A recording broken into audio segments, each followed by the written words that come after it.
streaming. So we are on our YouTube channel, Mark H TV, as well as we are on Facebook, our Facebook page as well. Hello, everyone. Good evening. My name is Mark H Rooney. I am a Taiko student. I'm a Taiko teacher. I am a Taiko performer. Sometimes a Taiko maker. I'm definitely a Taiko event planner. More so, what I describe myself as is a Taiko connector. That's more or less what I do. Is I connect people to Taiko. I connect people to other great Taiko people, and hopefully sometimes to an audience. So, hello out there in TV land. Now, this is going to be rather informal. I just, for those of you who have not been to one of these Meet the Artists in the past, Meet the Artist series was something that started about 8 years ago. And it was always an opportunity for all these great Taiko masters and artists coming through to just kind of talk a little bit about their Taiko, about their process, to demonstrate some of their Taiko for an intimate audience, and for my students to get to meet some amazing, incredible innovators of Taiko. But tonight it's just me. So like, if you're all waiting for, hey, and you coming through the door, is no, that's not the case. Today is me. Yeah, this is my first time doing this. It's kind of, I realize it is a little bit weird being on this side of things. So yeah, I was kind of thinking about a lot of ways I would love to start this tonight. But I guess I'm going to start with this.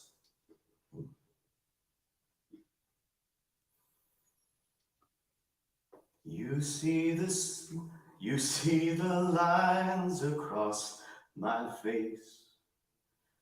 They tell you the story of who I am. So many stories where I have been, and how I got to where I am. But these stories don't mean anything. You got no one to tell them to. It's true. I was made for you. You see the smile upon my mouth. It's hiding the words that won't come out. And all of our friends that say that I'm blessed, they don't know my head is a mess. Yeah, they don't know who I really am. And they don't know what I've been through like you do. And I was made for you. And all of these lines across my face, they tell you the story of who I am. So many stories of where I have been, and how I got to where I am. But these stories don't mean anything when you got no one to tell them to. It's true. And I was made for you.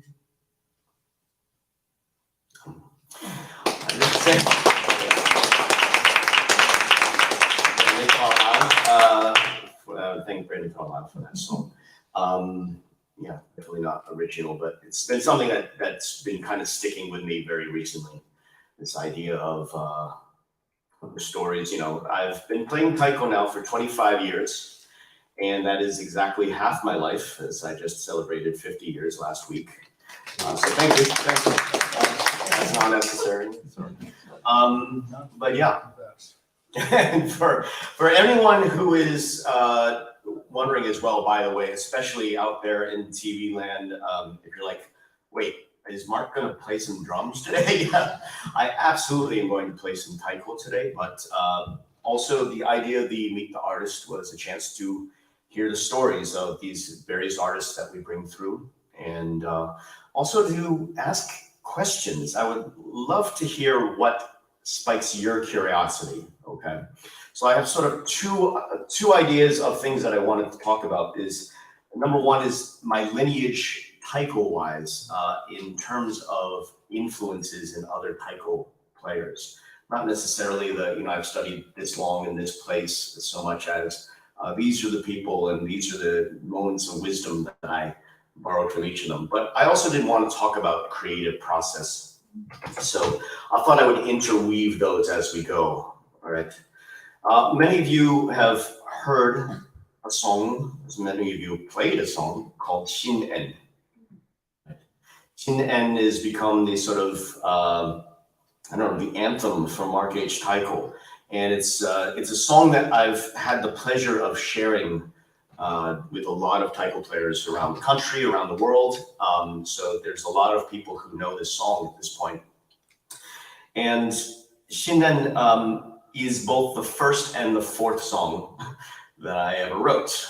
And just to explain that, Shinnen was originally a song called Yamabiko. I had been playing taiko for 10 months, and I had the audacity to say, well, I'm just going to write a taiko song, because I've been doing music for most of my life. And I was like, well, couldn't I write a taiko song? As it turns out, I can't really. I'm not necessarily, I think every time I have an idea, I'm like, yeah, this is going to make an awesome rhythm. And oh, wait, no, I just heard this on the radio. Like, this is borrowed from someone else. I'd say almost every song I've ever written for taiko was based on a song that I heard playing somewhere. So in fact, I wanted to share with you some of these songs. Whoops. And right now, Apple wants to renew my subscription for my library, but it's live TV, folks. So, no. This is a song from Peter Gabriel, and it's from his soundtrack for The Passion. It's called A Different Drum.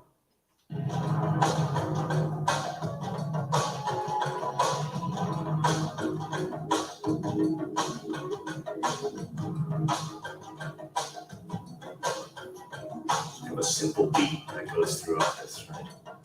I'm so intrigued with this idea, though. You hear the different voices of these different percussion instruments and how they play off of each other. And so that really is what sparked this original idea. This, just a simple. All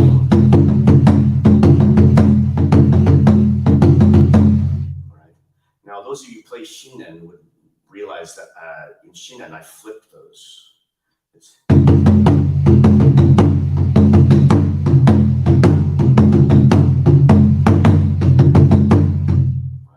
But those of you who have played the bass beat for Shinnen actually are hearing that part of that song. So that is the kind of sort of two counter rhythms that I was playing off of in this song. And I wrote the song called Yamabiko, which means an echo, as a mountain voice, literally mountain sound. So it was an echo. And I promise I won't hit anyone in the front row here, but I taught it to my group in Boston, back in New England. And then I went to Japan for a couple months. And I met a lot of taiko players there, and I studied a bunch of taiko, and I was like, wow, the song that I wrote was ridiculous. And well, thank God no one, in Odaiko, New England is going to actually learn it. And I came back after 2 months and they had learned the song. and they performed it at New Year's Eve celebration. And they did great. But they never performed it again. It's very dependent on a couple of things. One of which is you'll notice a very early penchant for me flipping my bachi. All right, one line in this song happens like this. No, do I remember?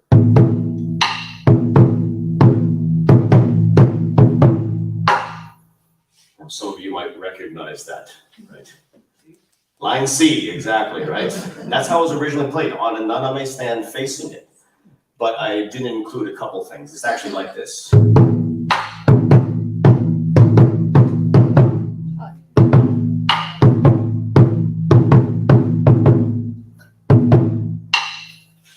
So that's how line C was originally written.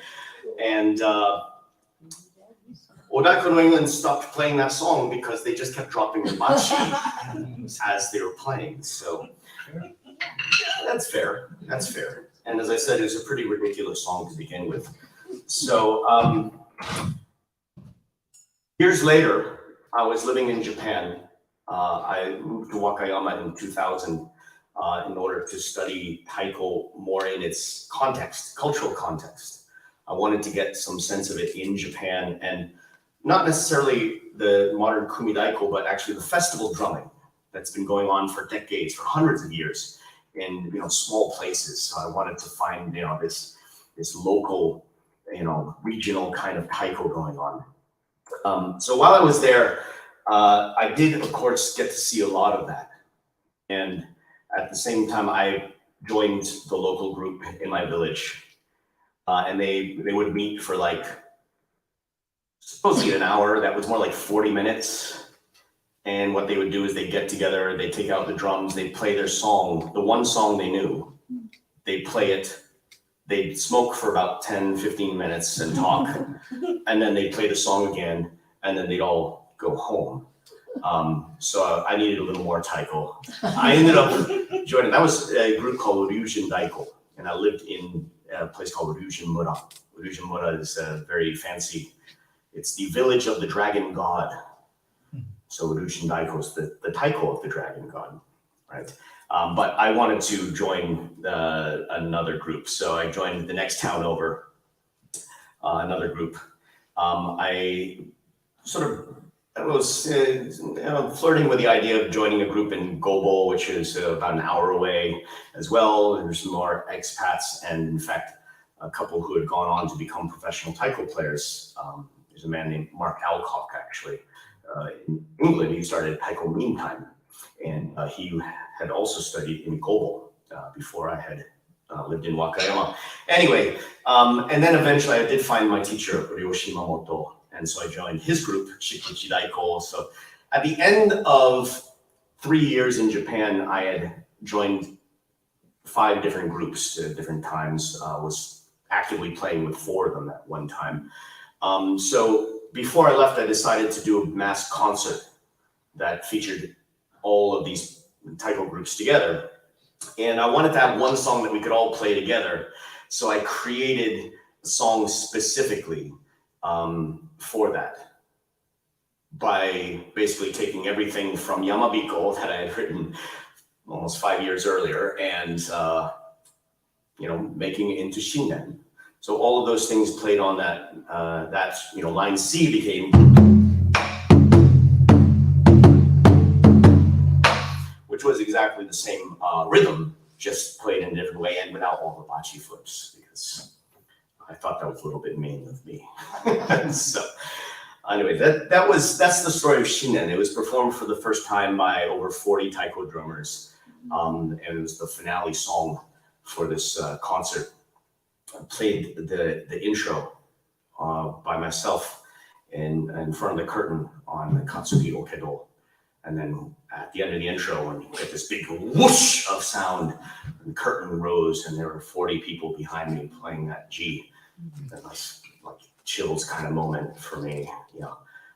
So that's a little bit about creative process. For me, creative process is a lot of borrowing from other songs. In fact, I don't think I've written a whole lot of music that was not kind of borrowed from someone else.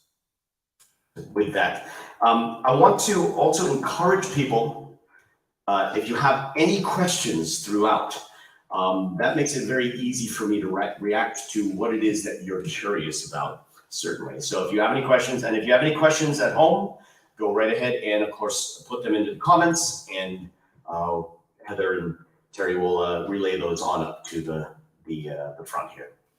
But continuing on, so the influences for my Taiko life, I've been doing this for 25 years now in Boston area and in Japan and now in the DC area. In fact, about half of that, approximately 12 and a half years now, I've been in DC. So it's kind of everything by half, I suppose. Yeah, but it's really been just this great journey of meeting people, of just connecting with Taiko people, with students, with other teachers, with mentors, with people who play Taiko all over the place, and this sort of common love and passion that we have for this art form.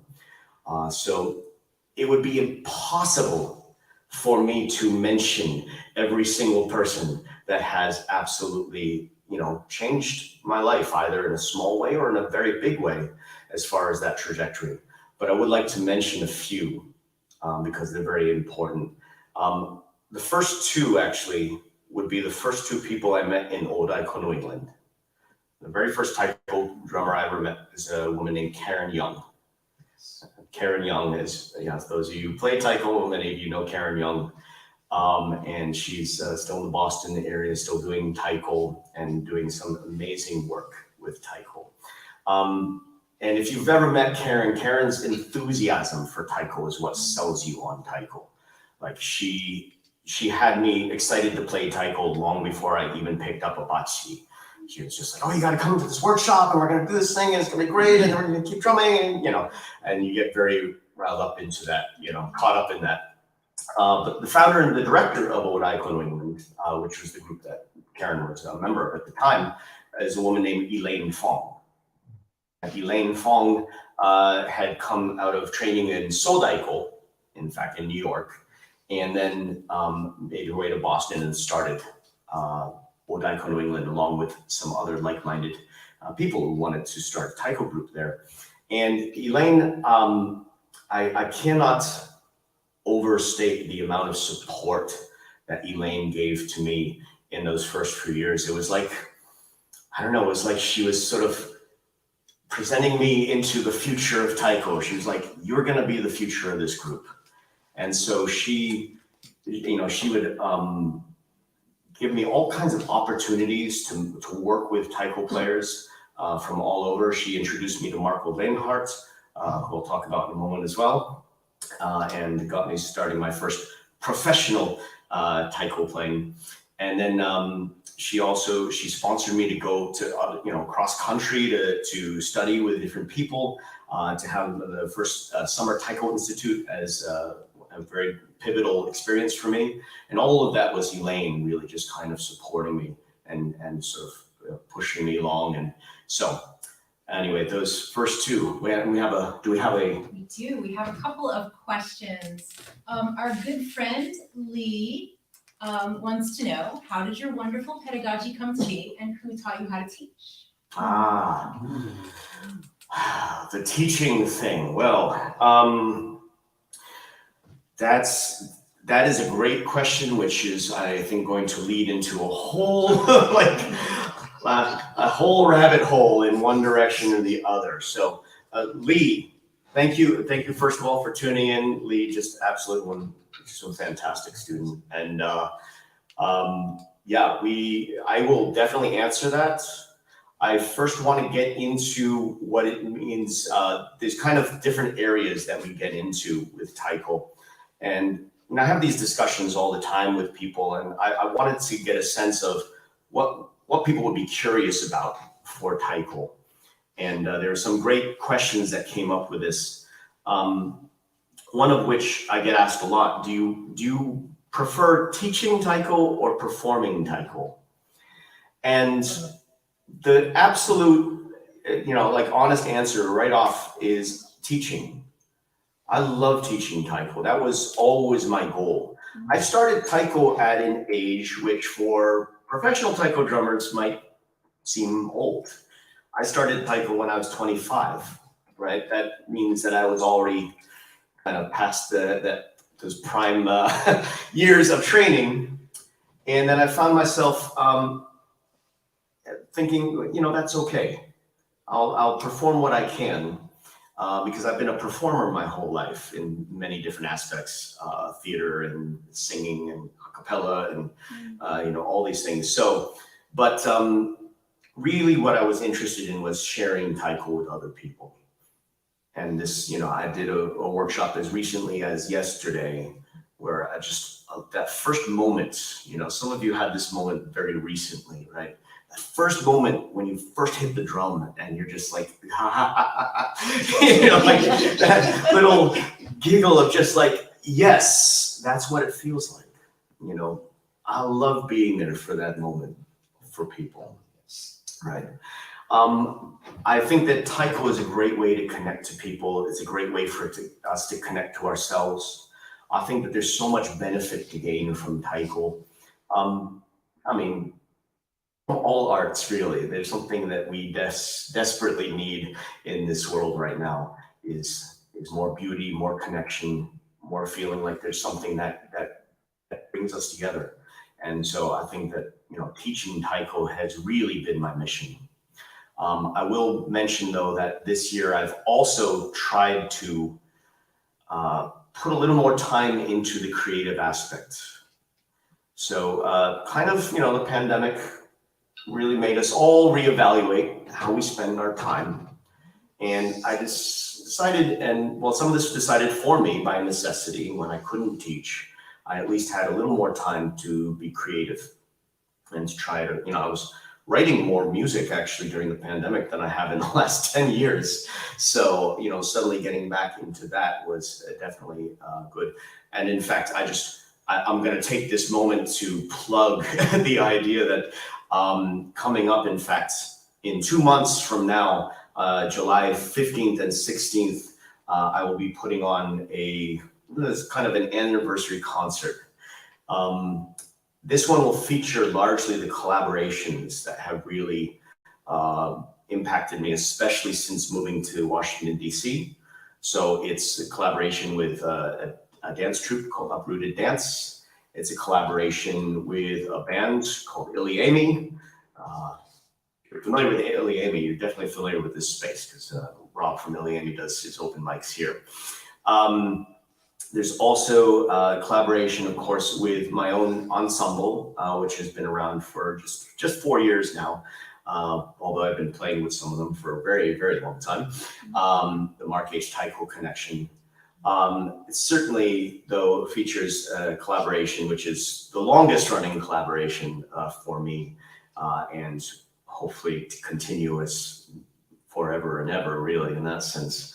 But a collaboration, not just artistically, but on partnership in life with my wife, Kristen Koyama.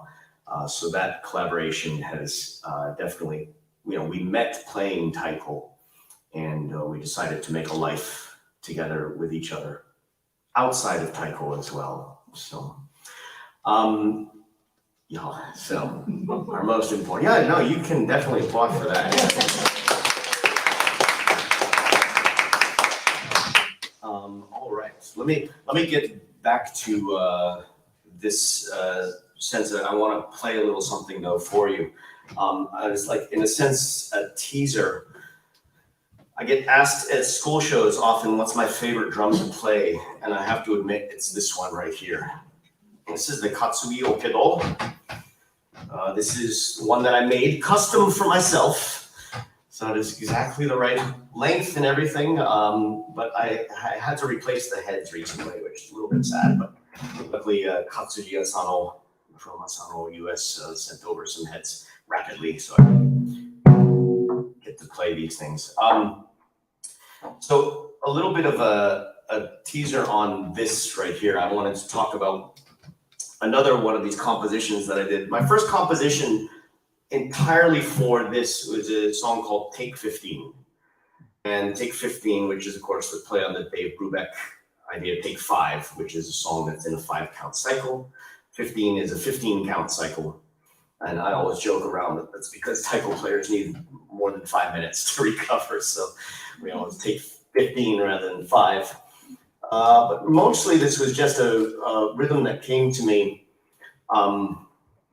as I was, I think I borrowed some of this, quite honestly, from a 7 count from one of Koro's albums. But the bridge of this song actually came to me from a popular song. I never had this song, this album, but I heard this all the time. Some of you might be familiar with this.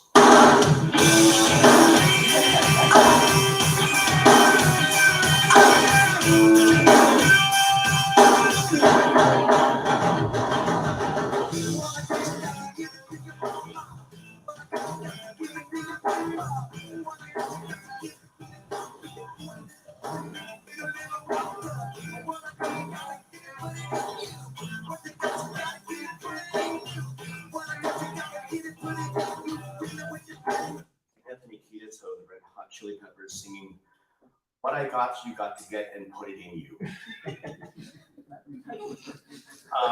No, that's just the line that I just ended on.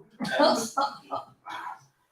you might think, well, how does that inspire a Taiko rhythm?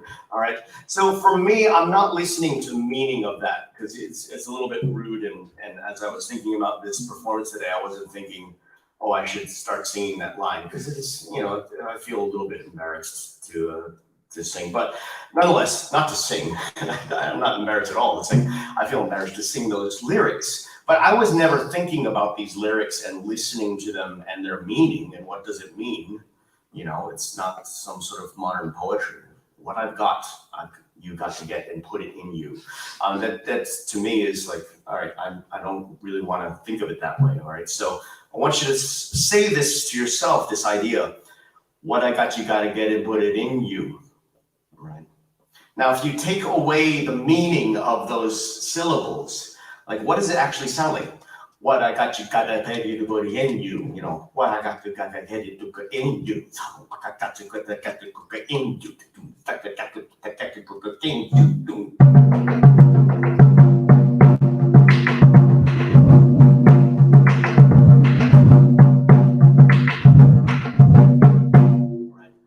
So really that rhythm, which is the bridge of this song, Take 15, came entirely from Red Hot Chili Peppers and this one line of very crude lyrics. That's part of the inspiration that happens there. The other thing I want while I'm on this, I guess I should stick with this right now. The Okedo, because there's another song.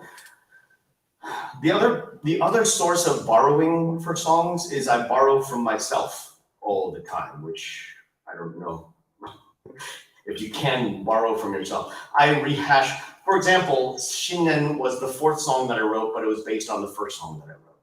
All right. I wrote a song again while I was in Japan for my group Ryujin Taiko. I wrote a song specifically as a present so we could play it at my farewell concert. And it was an impossible song to play and to learn in 5 weeks. So I felt very bad for them. They did great. I mean, they put in a great effort. They started tripling their practice times and just like trying to really get this song together. And it was playable, but it never quite sounded like I wanted it to as we got, closer to it. So later on, when I returned to Boston, I taught this song to the group in Boston. Or rather, what I did was I asked the assistant director, Juni Kobayashi, because I thought what would be interesting is why don't I ask her to teach it to everyone so we get her interpretation of the song. So I actually wrote it out in Western notation, as Juni is also a percussionist, musician, so she, interpreted that and put it into play. And I don't know, it took us like 14 months to learn the song because every week Junie would be like, you know what, I don't like that part. We're gonna change it, go around. Sorry, Junie, if you're tuning in, but it's just like that musician's temperament. She wanted to really feel each part and figure out exactly how to do it. So yeah, Odaiko New England was able to do the song closer to what I had originally intended. Now, most recently in the Mark H Taiko connection, I decided to do the song again because why not? And this time interpreted entirely just for Katsugi Okedo. All right, now I bring up this song in particular. It does tie into my teaching. So Lee, I'm getting into your question in a moment here. I had come up when I was in Japan. I had come up with the Mark H Rooney book of standard rhythms. I didn't write a book. It was actually just something. I had come up with 27 standard rhythms that were archetypes in Japanese taiko. And I just kind of numbered them arbitrarily and sort of made up this list. And I was like, this is what I'm going to use when I go to teach taiko. I have never used past rhythm 9. The rest of them actually are a little bit arbitrary, to be honest. So I feel like 85% of taiko is 1 through 9. Rhythm 1 is like whole notes. 2, 3, 4, 2, 3. Rhythm 2 is half notes. 4, 1, 2, 3, 4, and then rhythm 3, 1, 2, 3, 4, 4.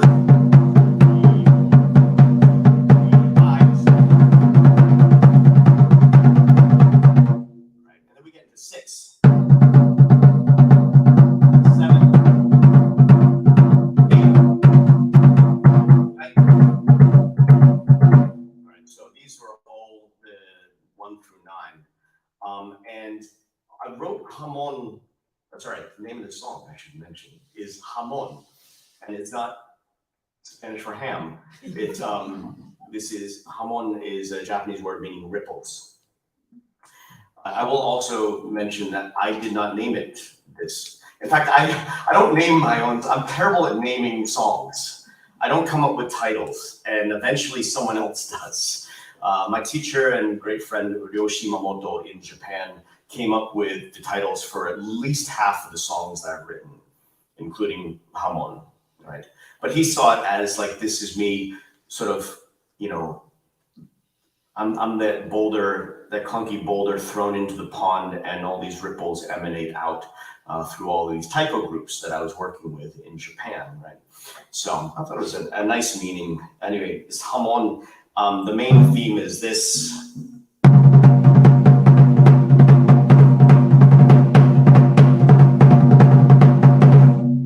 Right. And it's like, all right, I was teaching that to someone recently, and they're like, what? Right?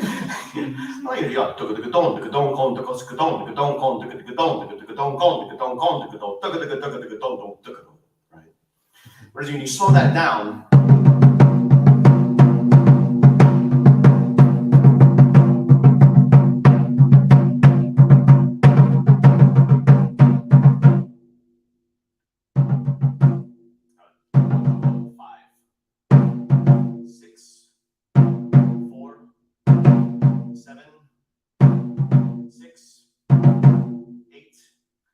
it's all of these elements are just actually numbers 4 through 8 in the Mark H Rooney Standard Book of Rhythms. Every count of that song.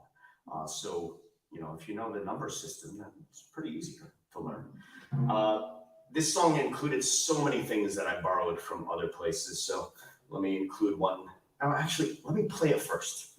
Let's see if you can figure out where this is from.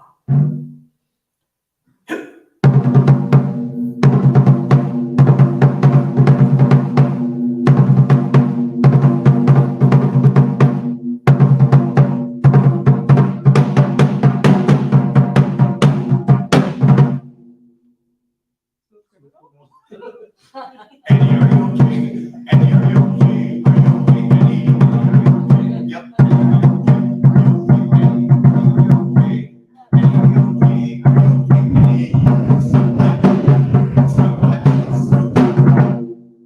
Exactly. That's where it comes from. In fact, we go on in this song to.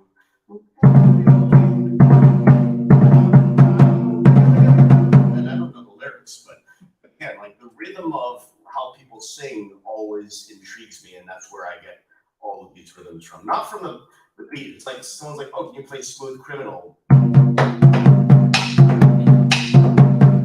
It's not the drummer that I'm listening to. I'm listening to the rhythm produced by the melody. So that's where I usually draw that sort of inspiration.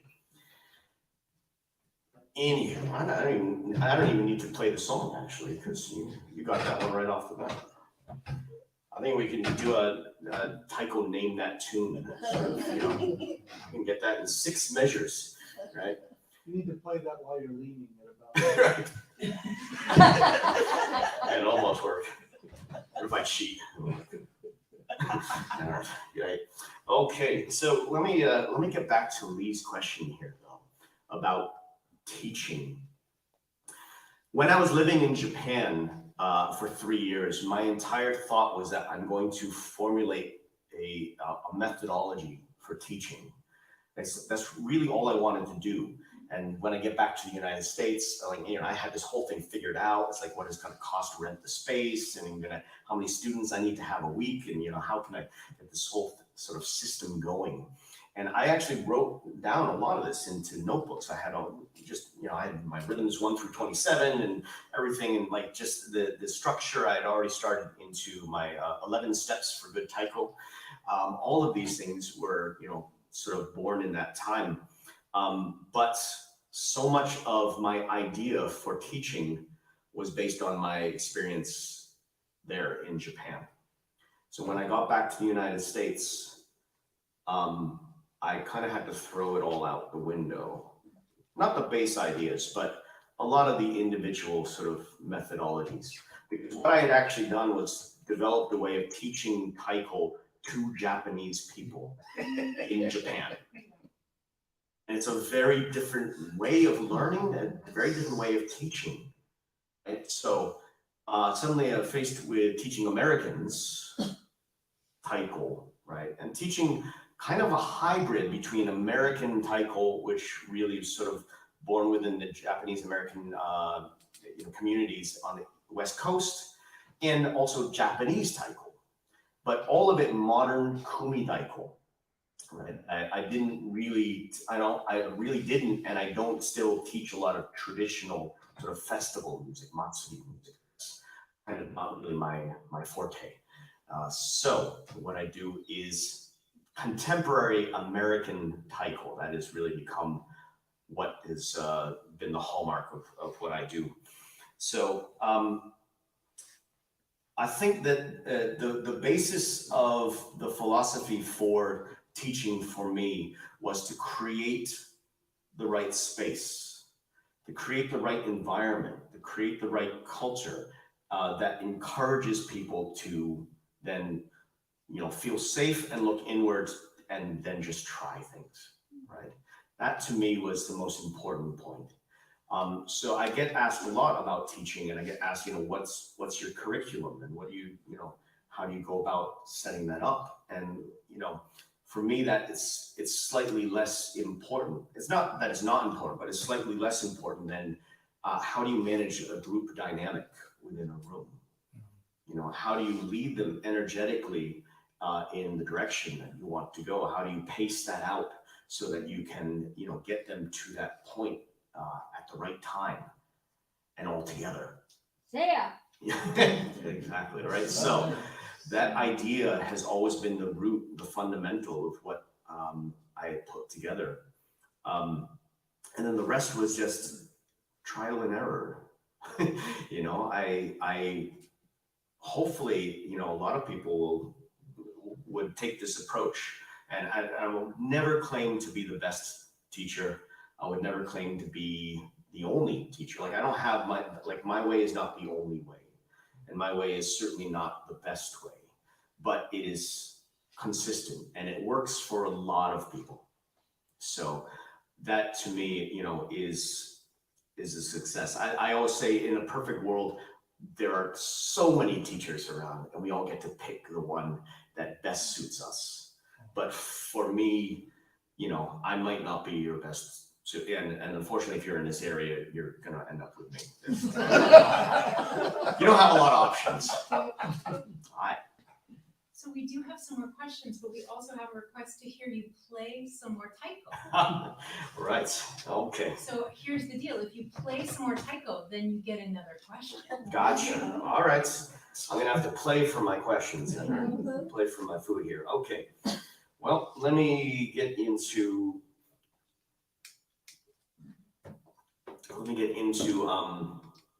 this area. The third song I ever wrote.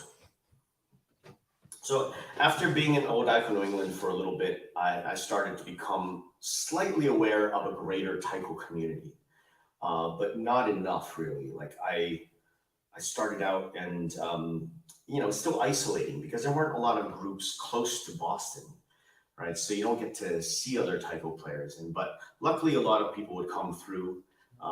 Early in memories, Tiffany Tamaribuchi came in when, and has been a great influence and great supporter, actually, for my entire Taiko career. Also as a teacher, by the way. Tiffany has a very specific kind of way of getting into your soul when she teaches. So, in a good way.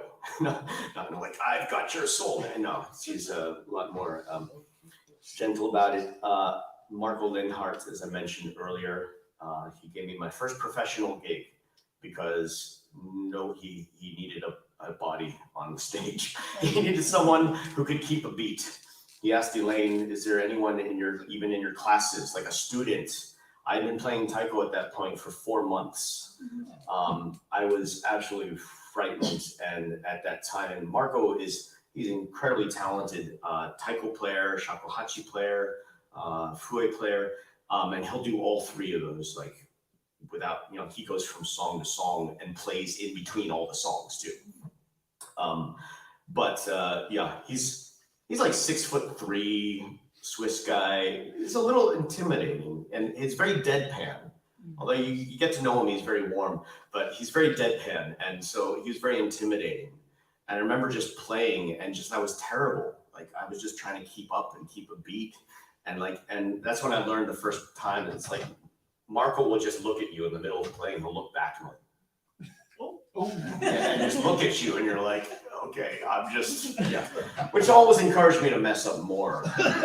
Anyway, around that time, I wrote my third song. This was a couple of years in, and this was influenced actually from a movement. This is one of the very few songs that was influenced not from another song, but from a specific movement. All right, this song has to do with this motion, out and then back, and that was all that I had. And I realized that this was from watching videos of San Jose Taiko. Right? San Jose Taiko, a very beautiful way of playing. It was developed by their artistic director, PJ Hirabayashi, and their executive director, Roy Hirabayashi. Also great mentors and influence on me as a Taiko player and performer, as well as teacher. So I always had this idea, it's like I wanted something that really extended out and really extended back, so it covered like a good 8-foot, kind of wingspan in here. And I didn't necessarily know what to do with this, so I was just kind of making up these kind of rhythms.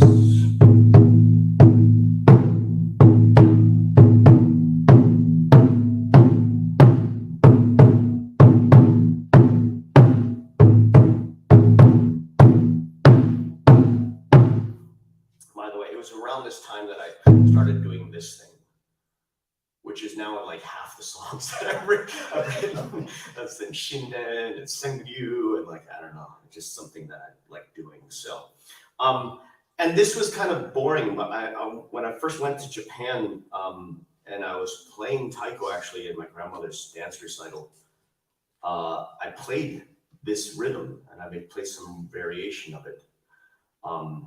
And looking back, it was embarrassingly terrible. But luckily, no one could see me because the guy with the fog machine got very excited about having a fog machine. He's like, oh, we're going to put some smoke in the air. And literally a cloud enveloped me, so you couldn't see me playing Taiko or identify me. You just heard this.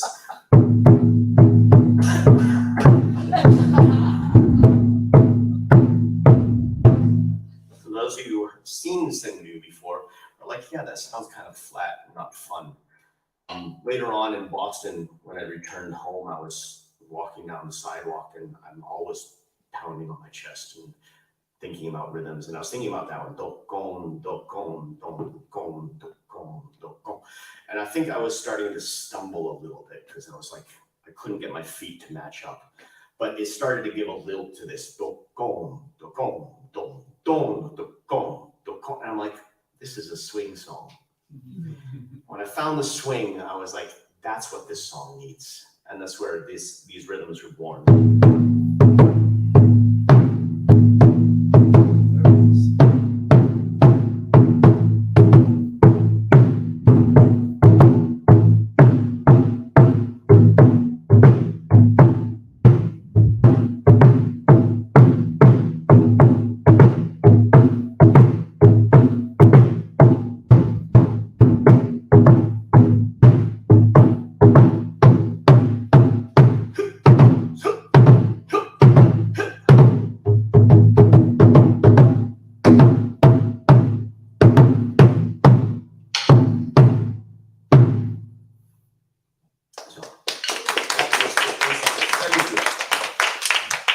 Sengriu, by the way, a lot of people don't get to hear this. Sengriu is a type of poem, actually.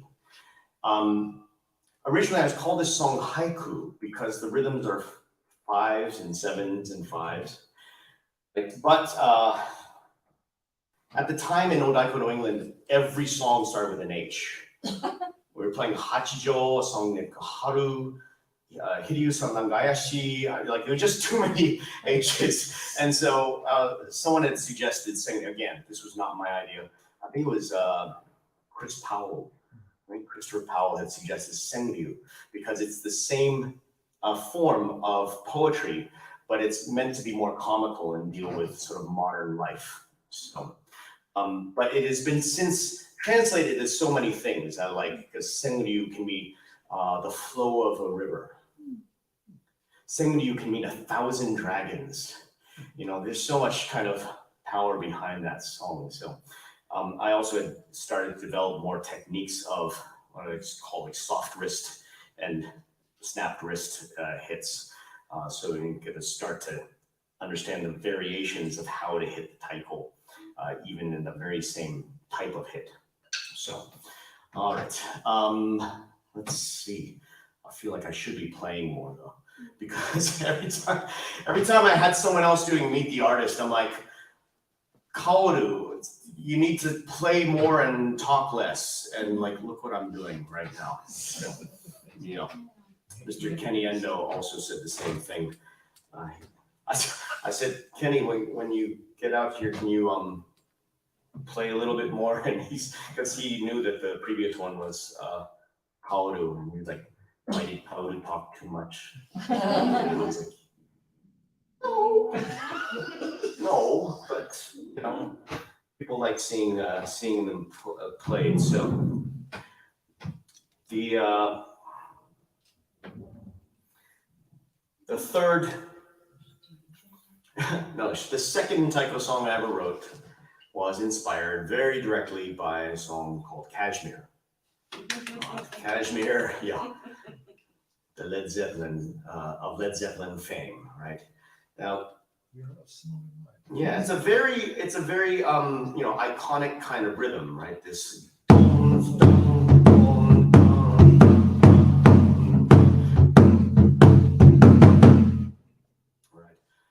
So that right there kind of writes itself. It's good to go, really easy to go. But the idea for me was to also write something that kind of interplayed with those rhythms, right? Because we see that, I would see that happen a lot where people would try to write taiko parts to go with songs. And all they do is just mimic the same thing that's already happening in the song. I'm like, well, that's not as fun as doing something that is contrasted to that song, right? So the idea of doing something that, you know, would contrast to that rhythm rather than just go along with it, you know, came into this. Even the 6-count cycles that happen in the song Kashmir are mimicked in the beginning of the song, which was just very simple.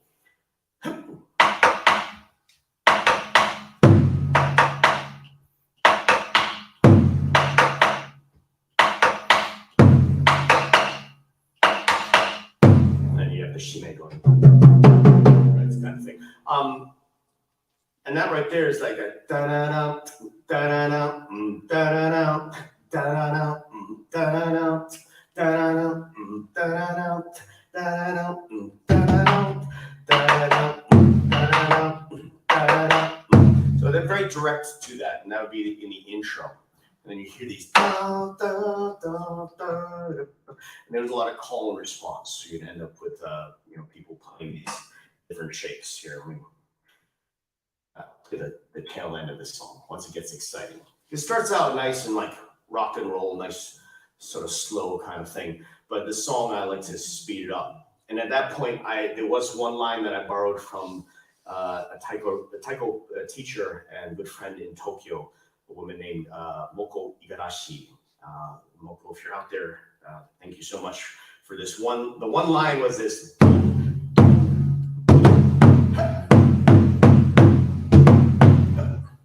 Right. And I sort of took that idea and sort of ran with it a little bit and sort of expanded out on that line. So this gets played back and forth between the shime and the rest of the drums and the old Taiko towards the end. I'll tell a story a little bit about this. Circles and squares and triangles and such, but I'll get to that in a second. So the shime is playing these. The shime is playing every note in between.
Was the back end of Kashmir. When I was writing that, by the way, I was using shape names for all the lines. So we had circles and triangles and squares. But very, very confusing for a lot of people. And then we're half squares and triangle prime, and a set of squares. This got even more confusing. Back in 2015, I approached the band Illy Amy. I had become familiar with their work as well as friendly with a number of their members through the House of Musical Traditions. And I was like, would you guys ever do a cover of Kashmir? And they're like, oh yeah, that would sound awesome. And I was like, because I've had this Taiko song for 15 years, but I've never actually played it with the song Kashmir. So this is actually available online, and for those of you who might be interested, it's also going to be featured once again. It hasn't been done in 8 years. Full band Kashmir with 7 Taiko drummers in the July 15th and 16th performances. It's a concert called Ma, The Space Between Us. We have a Oh, we do. We have so many. And I want to let people in the room ask, but this one is perfect because one of your collaborators from Iliene, Kristen Jones, wants to know if you could collaborate with any living artist, who would it be? Wow. And while he's thinking about that, everyone in the room, if you have a question, don't be shy. Like, I feel like nobody wants to put their hand up and interrupt, Yeah. Let me answer this question. Thank you, Kristen Jones. Kristen Jones is the cellist in Iliene. She also plays steel pans, and she's just an amazing person all around. And was the first person that I actually met in Iliene as well. we got to do some collaborations with cello and taiko. In fact, did one once on the set of the National Archives. National Archives. Very, very hot day when everyone's coffee started melting 100 feet out from stone steps at high noon in July. So anyway, to answer that question, Kristen, that's almost impossible to answer, but I'm just going to go with the first answer that comes to mind. And that is actually, it's the band OK Go. So it's a band called OK Go, and they became very famous for their videos, actually, not just their music.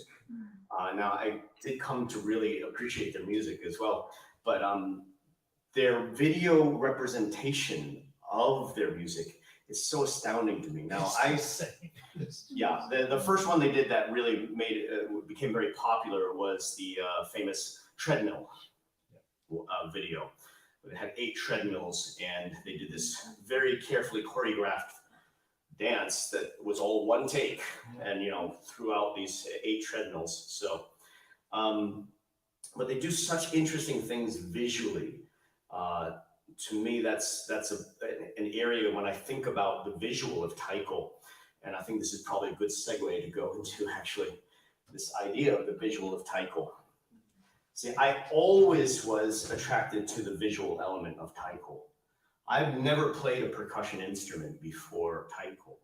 I've played a lot of other things, piano, violin, guitar, trumpet, trombone. I tried the saxophone for a little while. I tried the piccolo for like a month. I tried to make a sound on an oboe. Yeah, it didn't work out so well. No, but I also did go to film school. That's another part of my background to understand. So the visual aspect of these things really always intrigued me. And that's what led to what became my most popular workshops, which is formerly known as bachi tricks. I now call it bachi maneuvers, because people would have come into the workshop and asked me, what's the trick? So what's the trick? How do you do these things? And it's actually, there's no trick. It just takes lots and lots of practice, right? But the great thing to me that it teaches you is not just perseverance, but you kind of just, you let go. You try it. Oh, it doesn't work out. So what, right? I always say, if you're afraid you're not going to catch your bachi, there's a good chance you won't. If you don't care if you're going to catch your bachi, you just might, actually, right? So that's what led to this whole visual kind of language that I was trying to develop for the naname playing. Yeah, you're safe. You're okay. We'll see. It's all right. It's all right. I feel like you're at a Gallagher show. You should put on some kind of protective gear or something. No, but in demonstrating this, when it really comes down to it, so much of my influence of, not just people I've met, but people I've seen are almost seldom are really taiko players. Great influence for me was Buster Keaton and Fred Astaire. Oh, yes. Fred Astaire, one of the most magical movers in all of film history, and arguably the greatest prop dancer of all time, because he would engage a coat rack or a hat or a cane in a way that made it seem alive. And the coat rack looked fabulous. Yes, and doing something so intricate with him. And so always that was my image, my ideas. I wanted these bachi to feel alive and be doing something independent, to be doing something where you're like, okay, I see this happening, and I also hear a drum beat happening, but I'm not really sure where that drum beat is happening in all of this choreography.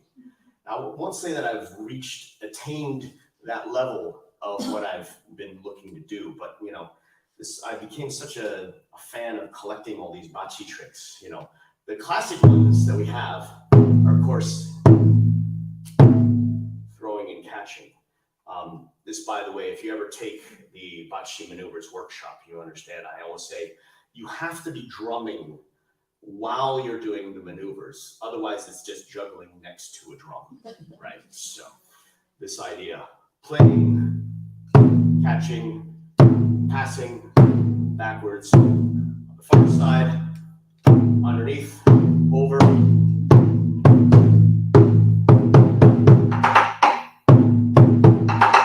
Swirls, twirls, spins.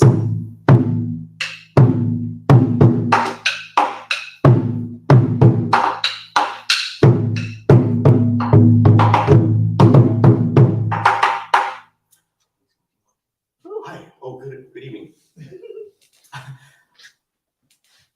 Okay, so yeah, it's been a while.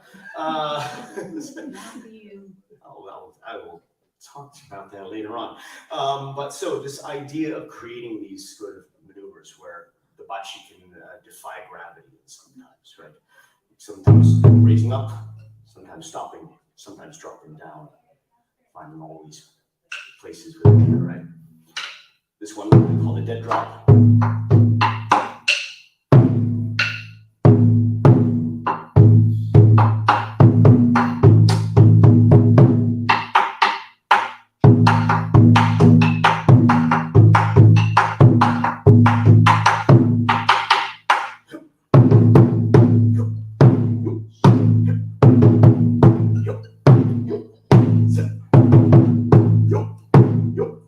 Clear behind me.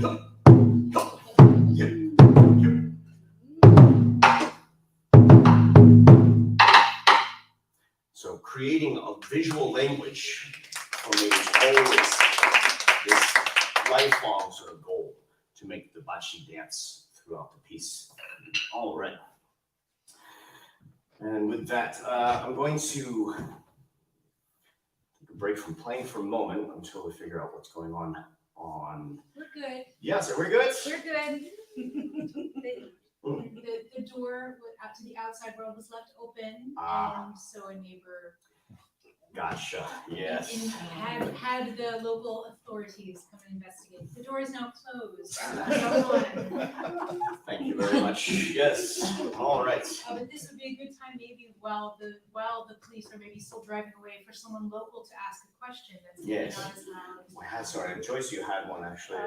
Yeah, I forgot. Oh, okay. What are your other like hobbies and talents? Because clearly, like you do like bachi maneuvers, but like what are some of your other hobbies? I have no other discernible talents. I wasted a childhood on learning bachi maneuvers. I can't say that I have other talents other than the idea that I've been doing music and I've been doing performance my whole life. Certainly singing, like I enjoy singing. I wouldn't claim to be a great singer. I like building things. That's also, as art can definitely relate to this one. I enjoy putting things together with my hands. And that's, to that end, I built all of these drums. Chose these drums specifically tonight because these are all drums that I have made myself. I've made the stands for them, and I think that's, for me, it's a whole other level of getting to know the Taiko as well. But I like to build things other than drums also. Sometimes furniture. We have several pieces around our house that are things that I built. Sometimes things that maybe Kristen wish would not make it to the next location. I don't know. Some of them are. They got built much faster. It sometimes takes a little while. So you were talking about your drums there, and they're the drums that we practice with you. Why those two particular drums, besides the fact that you built them?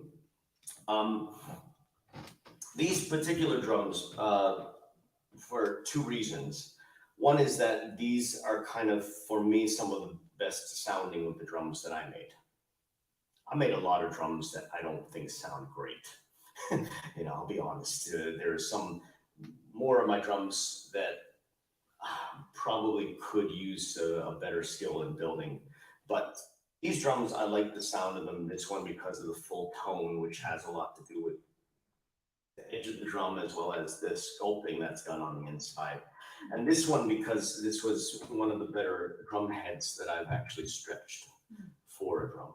It sort of turned out to be like the right amount of tension and everything. And so one of the more recent ones.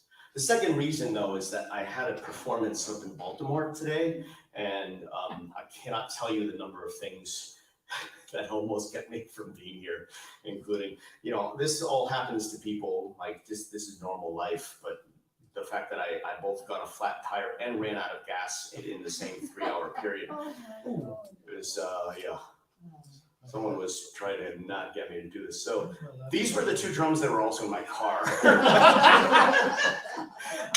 But I bring them to the school and library outreach shows that I do because of that as well. And I do quite a lot of school shows. I love doing school shows, especially like elementary schools and you know, libraries as well. You get families and people of all sort of ages. You get just kind of, it's such a discovery for so many. In the Department of Cultural Context, Kagegoi is not so bad because those are built, you know, sometimes a sore built into a song, people will get that. But Kiai is just, no, getting folks to just like, go ahead, yell, it's okay. We're not in school. The teacher's not going to yell at you. I want you to make noise. Yes. So how have you figured out ways of getting people to like that schoolroom, that American attitude?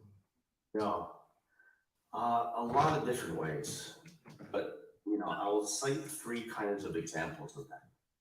One is that, of course, students in schools are told not to yell and to be quiet during these kinds of assemblies. And in my assembly, I get all the kids to scream at some point. And yeah, it takes a little bit of doing, but I always say, you know, I need that energy for these songs that I'm playing. And I'll play something like Utsu Hachijo, which is a lot of energy. There was one time I did that though, and the principal had walked into the room after the whole explanation and the demonstration. So I started playing this song, and a couple of the kids were like, "Stop, sort it," you know, and trying to yell in these, you know, little voices and then the principal's like, and then like over here, some kids, "Yeah, say," and what, Mr. One, you know, and like kept going around to all these kids as I'm playing. I'm watching this unfold kind of in horror. And then finally I saw the gym teacher who had been in the room at this explanation like come up and tap the principal. Was like, he actually was telling everyone to do this, you know. So, yeah, it was kind of mixed signals that happened. The second story that I like that goes with this is in Japan, when I did my final concert with these 4 different Taiko groups, there was a handful of expats, Americans in the audience. And I was like, I'd like you to just shout and be Americans and give that license to the Japanese audience to, you know, and the people on the stage were almost overwhelmed. In fact, some of them to tears by the amount of response from the audience, because that's not what a Japanese audience does, you know. And there was one woman, you know, well, yeah, but as you said, in the kabuki is very specific, right? And there are people designated to do that, right? So the idea is that you have to, there are rules to it. And there was even a woman out there, she was there with her like 10-year-old son, and a friend of mine was sitting next to them, and she witnessed this whole thing because the boy was like, "Can I yell?" You know, and the mother was like, "Well, yeah, go ahead." And he's like, "Hey!" And you know, just enjoying, but by the end of the concert, like just yelling at the top of his lungs, you know. So giving people license as well. The other part is practice.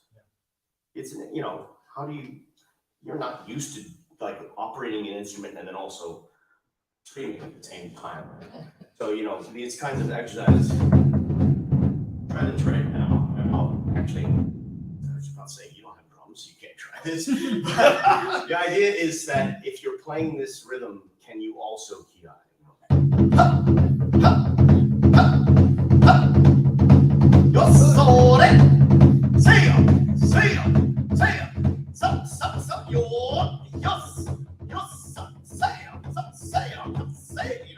And alternate without changing the rhythm that you're playing. Right? It takes a little while to get used to doing those things. I taught, when I was in Boston, I taught a workshop to the cast and crew of the cast for Blue Man Group in Boston. And of course, we're doing all these exercises. There's nothing rhythmically that any of them are like had any trouble with. Taiko rhythms tend to be sort of simple, especially in those kinds of workshops. But I did that exercise where they had to ki, and that was the only thing that they had trouble with. All look at each other like this idea, because they're like, they're in their show, they never vocalize, right? So the idea of like drumming and then also doing this ki, that suddenly was the only thing that threw them off, So, all right, how are we doing at home? We're good. Awesome. Are you ready for another question, or do you want to play another song first and then get another question? Actually, why don't you give me one more question? One before more I get- question. What has been your favorite Taiko performance or experience over the past 25 years? wow. You can maybe just pick like one of your favorites. Yeah, I think I like. Pop something out of the top. Do they mean? Do you mean playing or watching? Not specified. Okay, so I get to go with either You may then. choose. All right. One of my very favorite shows that I ever did was 8 years ago. It's called #Random Acts of Taiko. And this is a show and kind of a movement that I've been involved in ever since moving to DC, but kind of actually for longer. Random Acts of Taiko, the idea of that was a way of scaring myself. It was a way of challenging myself as well. I would do shows with another great collaborator of mine, a great friend of ours, Marshall Hughes, who's a theater director as well as an opera singer, just an amazing voice.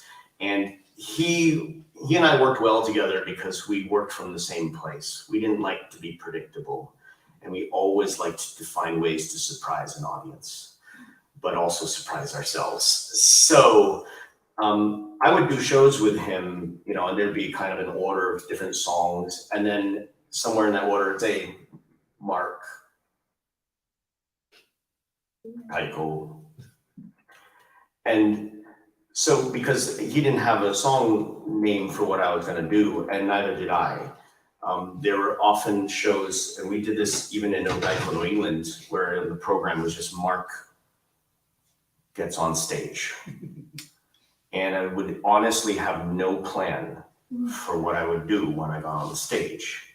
The idea was to be as blank as possible and to react to whatever the moment was telling me to do.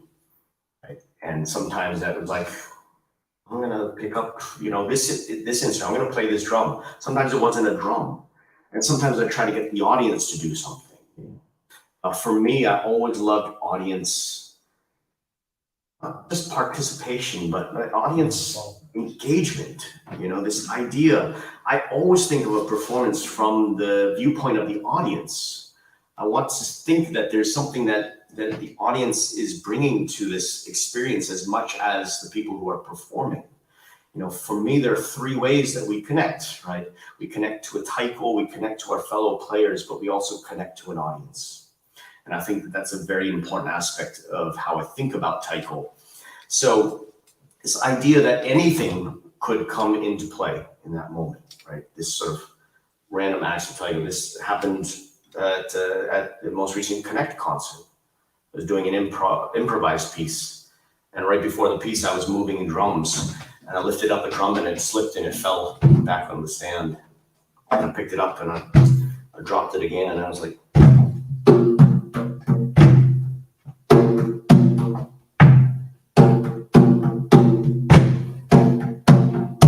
we started to, you know, the other artists were like, oh, we're doing a thing now. Like, that wasn't Mark setting up, you know.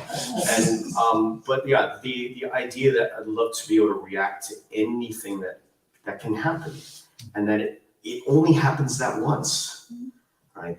Now this is a frightening prospect for a lot of people. Me too. It really is.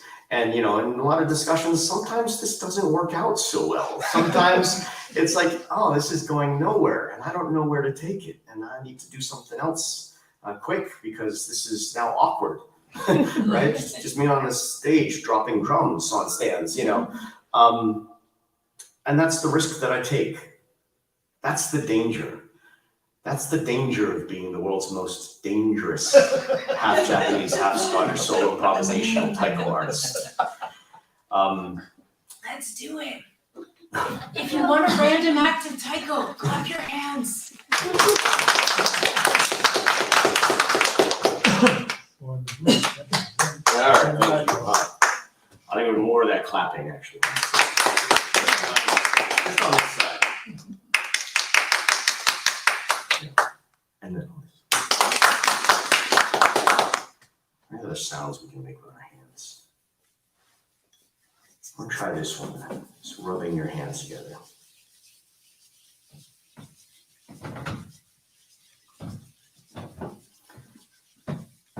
I had a professor in college when we talk about folk music and how it's created, all these different traditions. He talked about 6 different ways of clapping. I was like, I thought there was only one. You just bring your hands together, right? I'm gonna try this one. This is a bass clap.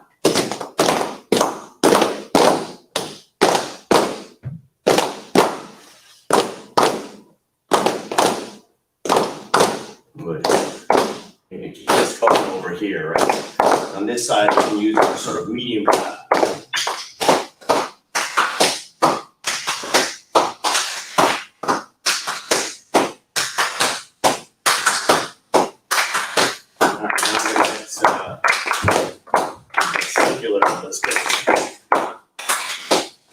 Voice, Lisa, you're not going on the C clap, I want the 2.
Thank you.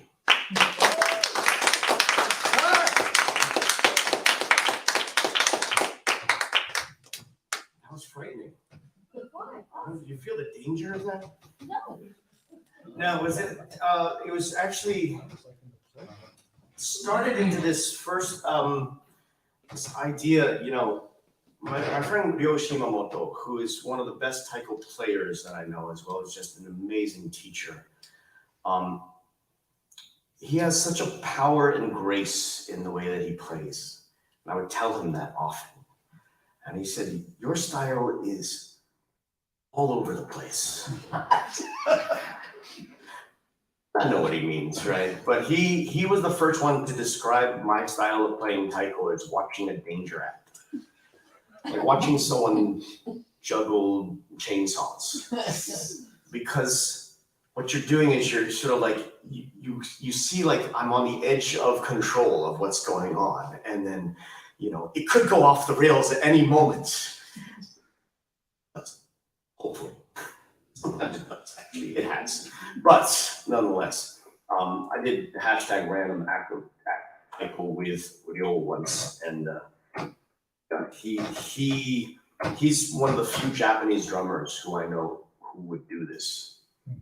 He and I used to, we'd drive around, for hours sometimes, and I brought him here for tours, and we'd be in, just in the car, and someone starts tapping, and then it just pretty soon the whole car is your instrument, and they're making all these sort of counter rhythms and then take it and solo and stuff. We do that for 10, 15 minutes straight. And I was like, we should put that on a stage. And he was like, no, that's a terrible idea. I was like, no, let's literally have 2 chairs and the outline of a car and a steering wheel and just I've never done that. So you can see that he won out. But #random acts of taiko was the most interactive concert that I got to do. It was here in Tacoma Park. It featured Uprooted Dance and Illy Amy, the same people who are collaborating with on July 15th and 16th. It involved a lot of audience engagement because at the very beginning of the concert, I asked everyone to take out their phones and to take pictures and to hashtag them and to send them and send them in. We actually projected all of those things on both sides of the stage in real time as it was happening. We did a piece with these dancers, which was this battle of the queens, sort of a chess match. The queens battling, one black queen, one white queen. And in the original choreography, the dance, the white queen always won. So I asked them to practice it 2 ways. And then we had the whole audience vote who was going to win. It was the one time that the black queen won.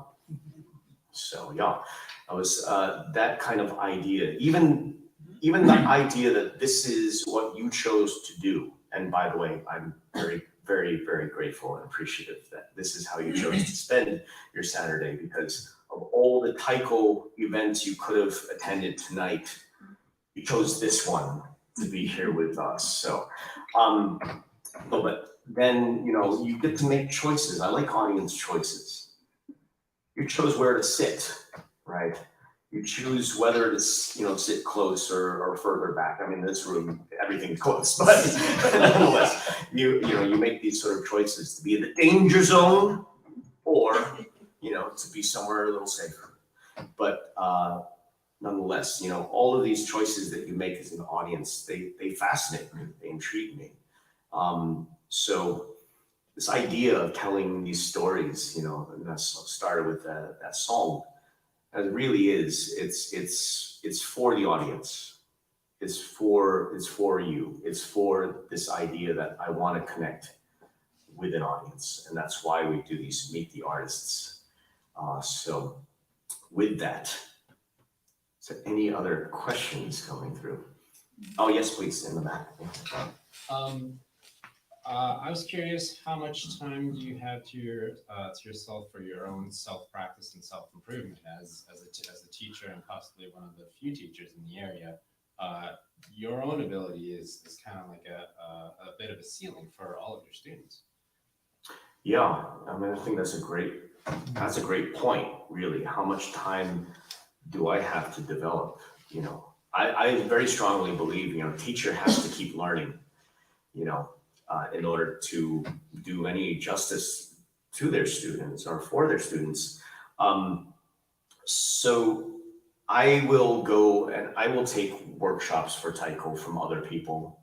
I will take basic level, in fact, introductory workshops. I love to see how other Taiko teachers convey the same sort of information in a different way. I learned so much through the process of teaching and then teaching with other people.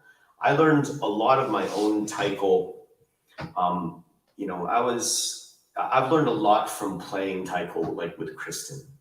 Kristen's approach is very different than mine. Mine came from a performance background, from a music background. Hers comes from her involvement in the Japanese American community on the West Coast, which I didn't have that kind of background, but also her athleticism as an athlete. She understands things about generating power, you know, especially if you're on the shorter side. Can I say that? Hold on. You can edit that one later. No, I guess not. All right, but I'm just saying is this: Kristen's approach has really educated me and helped me to educate other people in the same way, because there are ways that people will understand her approach much more than mine. Likewise, you know, teaching with, for example, Heather Mitchell-Buck is the co-teacher for rec class for a number of years, and you know, yeah, fantastic teacher. And this is, you know, I didn't have to. Well, first of all, I didn't have to teach her anything about teaching. She is a professional teacher. She's a college professor, right? So she understands that kind of aspect of it. But certainly, the way of laying out information, there are ways that Heather does that I wouldn't have thought to do, or in a way, or in a wording, or change just the approach slightly, and that gives me a new insight into it. That's why I used to in the beginning, you know, I'd teach something and I would tell someone the same thing, you know, for your shoulders, relax your shoulders, something, and you know, 28 million times, and like Tiffany Tamanibuchi would come in and say, just think of a prouder posture or something like that. And the person like, oh, that totally relaxes my shoulders. I'm like, I told you that. Like, but no, I don't take that personally anymore. I try to learn from those moments as well. It's like, oh, that's a great way to think about it, you know. So always trying to find ways to improve how I teach. That being said, when I'm teaching a lot and doing a lot of this outreach, I don't really get as much time for personal practice. So I steal moments here and there before my library gig. You know, I might be practicing for 10 minutes just on one rhythm, just something to warm up and to work on that technique. I do practice with the ensemble that I perform with. And as I said, during the pandemic, when I was doing a lot less teaching, I was more creative. I didn't play as much. I'll say I started out by not playing. Yeah, that was kind of a rough time, right? Because everything just evaporates and suddenly I didn't have a job. So, yeah. We're aware that where you are, you might not know what time it is. Oh. We think the local authorities are definitely going to give you time for one more song. Yeah. All right. Goodness. What do I have in my repertoire? I haven't really gone into. I don't have much of anything really. We don't believe that. What We know that's not true. Inspiration for soca. That was the last thing on my list, so I guess I'll get into soca, right? Soca was a piece that I wrote during the pandemic as well. And the idea for soca was really to do this virtually. I was meeting with some of the members of Miyako Taiko, you know, online, these sort of Zoom sessions, and it's hard to do. You can't play in sync over Zoom. So you have to kind of go back and forth. But watching people play in these sort of boxes, you know, just kind of made me think of the Brady Bunch. But then also this idea of like what can be accomplished in this space. And it started with that sort of intro for soca. which first and foremost, again, much like this idea of the softer sounds you can get from your hands, I love this sound.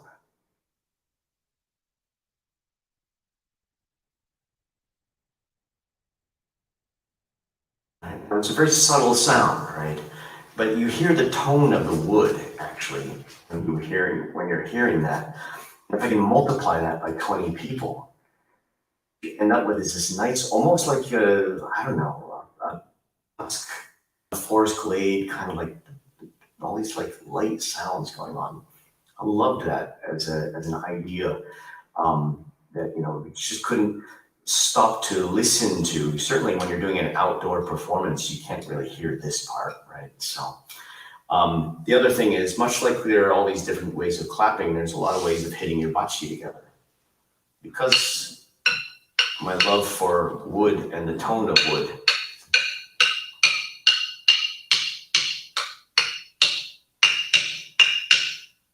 so there's a lot of ways that you can get different tone from the wood itself. And so I wanted to explore that. And we started soka with that.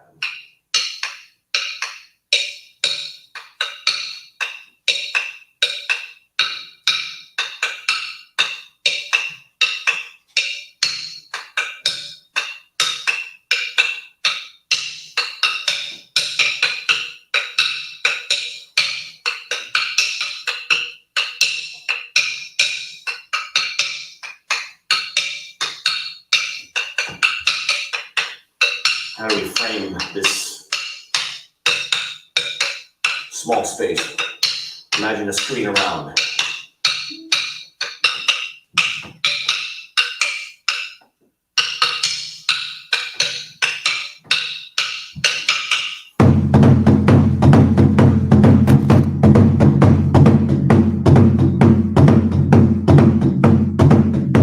Started into this rhythm. Now, this rhythm, as pointed out actually by Lisa right here, is something I had originally heard as an African beat that I had learned many, many years ago. But it's actually a rhythm that is called soca, Soul of Caribbean. That's what it's short for. As Lisa was able to educate me on that idea, I was like, oh my gosh, that's awesome. The soka is also a way in Japanese when you say, oh, is that so? Is that right? Soka. Yeah. We used to use that a lot in Wakayama. In fact, it's very common. Soka. So this idea of just a very simple rhythm.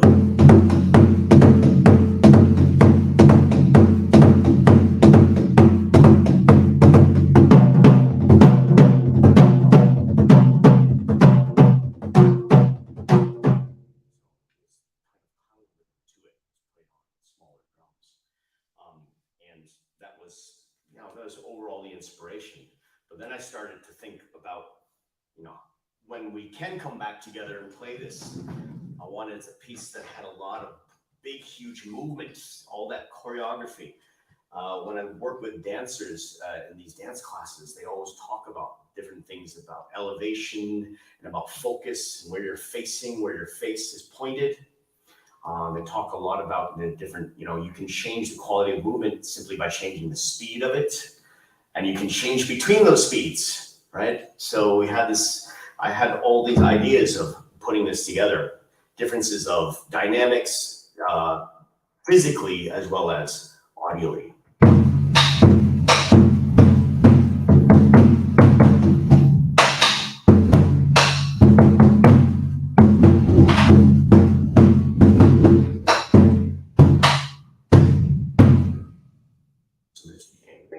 For soca. You notice there's a lot of changes of this kind of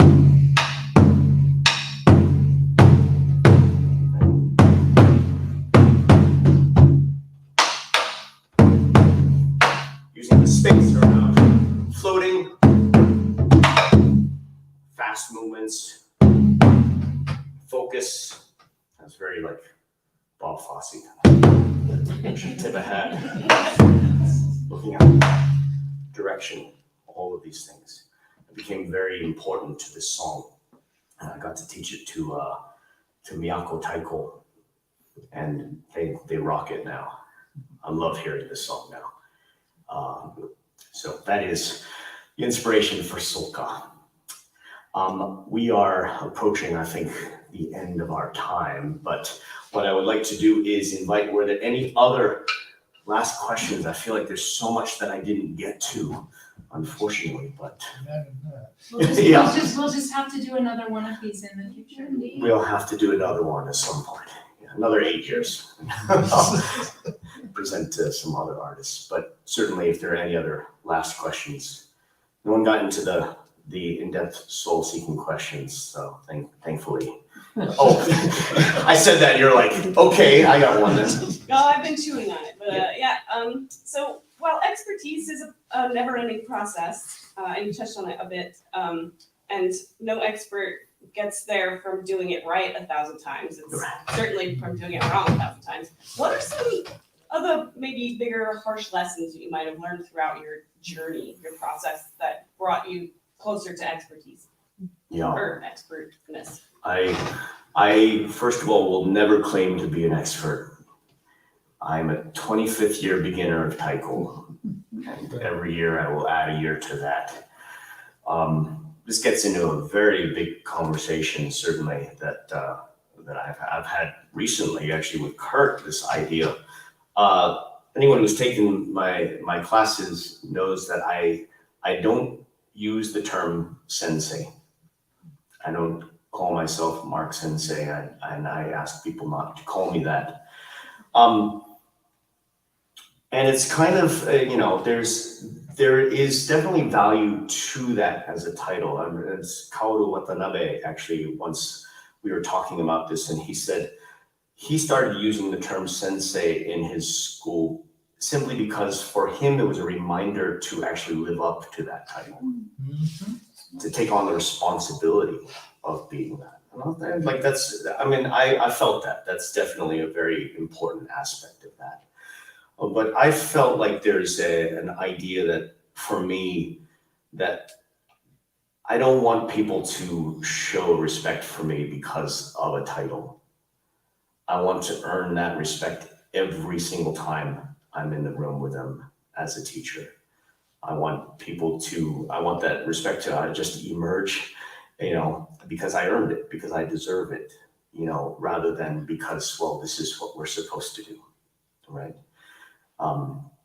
For that reason, yeah, it's someday I might feel comfortable with that sensei. Oh, that might be a while off, but certainly as far as the other harsh lessons, it is about failure. I've been saying this more recently, it's become one of my new mantras. I'm extremely comfortable with failure. I don't have any problem with making mistakes. I really don't. I always see it as an opportunity to get better and to get closer to that thing. I try not to dwell on those mistakes. Those mistakes are past anyway, and you can't really change them. You can learn from them, you can move forward from them. So I figure every time that I hit the drum badly, that's one more hit closer to that 10,000 times, that I need to achieve to never hit the drum bad again,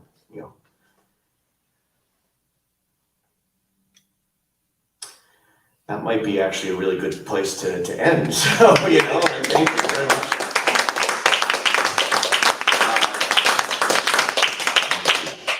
Thank you all so much. Again, I really appreciate those of you who are able to come out, those of you who are able to tune in for this as well. I do want to just kind of make this announcement as well, that again, in 2 months, we'll be doing this concert. It's called Ma, The Space Between Us. Ma is a huge concept of Japanese aesthetics and Japanese culture and art, but more or less is described as the space, the sort of the intentional observance of space between things and the tension that space creates. So it's a very important aspect for Taiko, because what makes rhythm, it's not the hits on the drum, it's the space between them. And that's what creates rhythm.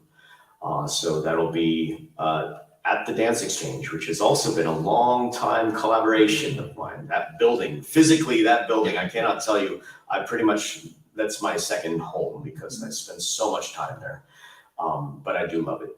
So that's where it will be, and tickets are, I believe, on sale at this point. So yeah, we're gonna start. It's it's in the studio, so there's not a lot of seating. So I want to make sure that you get those seats in advance if you can. And to that end, because I'm working with a lot of other artists, I'm just going to put this out there. I'm starting a GoFundMe campaign specifically for this concert. I believe in at least making the attempt to support these artists who are working with me. I can never pay anyone what they're really worth for all the work and all the talent and passion they bring to these projects, but at the very least I can try.